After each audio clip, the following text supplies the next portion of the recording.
கர்த்தருடைய பரிசுத்த நாமத்துக்கு மகிமையுண்டாவதாக. இந்த நாளிலும் ஒரு நல்ல வார்த்தையோடு உங்களை சந்திப்பதில் பெருமகிழ்ச்சி அடைகிறேன். இந்த நாளுக்கான தேவ வார்த்தை, கர்த்தரின் சிறையிருப்பை உங்களை விட்டு விலக்கி விட்டார்.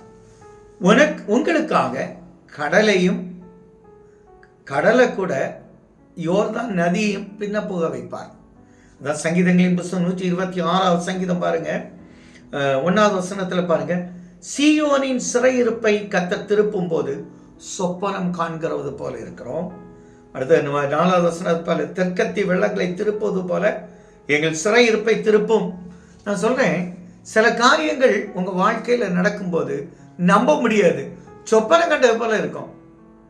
காலையில நீங்க பார்த்தா இது எப்படின்னா எனக்கு ஆச்சரியமா இருக்கேன் அப்படி இருக்கும். திடீர்னு கவர்மெண்ட்ல அரியரோடு உங்களுடைய சேலரியில் அரியர்லாம் கூடி இருக்கும்.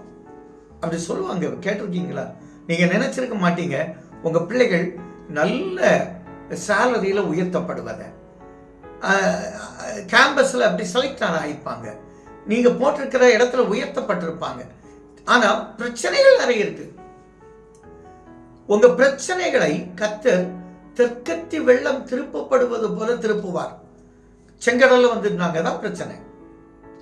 ஆனா அதை கூறு போட்டார். எபிரேய பைபிள் அழகா சொல்லி இருக்கோம். அவர் ஜுப்லின் பாஸ்டர் சொல்வார், கூறு போட்டார். 12 கோத்திரமும் 12 பாதையில நடந்து போச்சு. அப்படி பிரச்சனையை பார்த்து பயப்படாதுங்க. கர்த்தர் செங்கடலை பின்னிட்டு போக வைத்தார். யோர்தான்ல பாருங்க, பிரவாகித்து வரும்போது யோசுவா அப்படி ஆசாலிய உள்ளங்கால் பட்ட உடனே யோர்தான் பின்னிட்டு போயிட்டு, உங்களுக்காக பிரவாகித்து கொண்டிருக்கிற பிரச்சனை உங்களை கண்டு பயந்து ஓடும்படி, உங்களை பார்த்தாலே தேவ சமூகம் உங்க முகத்துல இருக்கும். தேவன் உங்க முகத்துல அசைவாடுவார். எதிராளி பயப்படுவான், நீங்க உயர்த்தப்படுவீங்க. அதனால்தான் யோசுவால அந்த அழகான கர்த்தர் உனக்கு முன்னால கடந்து போவார். அப்படியே பின்னிட்டு போயிட்டு அது பாருங்க, 2 ராஜாக்கள்ல தண்ணீரை முறுக்கி அடித்தார். யாரு? எலியா. முறுக்கி துணியை நல்லா முறுக்கி அடித்தாராம். அது எவ்வளவு வலியோடு அப்படியே சிதறி பின்னால போயிட்டு வெட்டாந்தல் நடந்து போனார். ஆனா ரிட்டர்ன் வரும்போது அவர் எலிசா முறுக்கி அடிக்கல, பாதி ஷால்ல அப்படி சும்மா அடிச்சா அதை தட்டுனாரு. அப்படி அது வலிக்காது.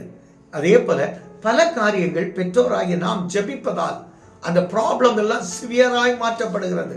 அது பிள்ளைகளுடைய காலத்துல, உங்க பிள்ளைகளுக்கு காலத்தில் லகுவாயிருக்கும். பிளஸ்ஸிங், ஆண்டவருடைய ஆசீர்வாதம் உங்களை தேடி வரும். குஷ்டம் நீக்கப்பட்ட, நமக்கு தெரியும், நாகமான் 6 முறை எழும்பும் போதும் இல்லை, ஆனால் 7வது முறை எழும்பும் போது சுகத்தை பார்த்தான். அதாங்க யோர்தானின் மகிமை. கர்த்தர் உங்களுக்கு அப்படி நினைப்பதற்கு மேல ஆசீர்வாதத்தை கட்டளையிட உங்களோடு கூட டிராவல் பண்றார்.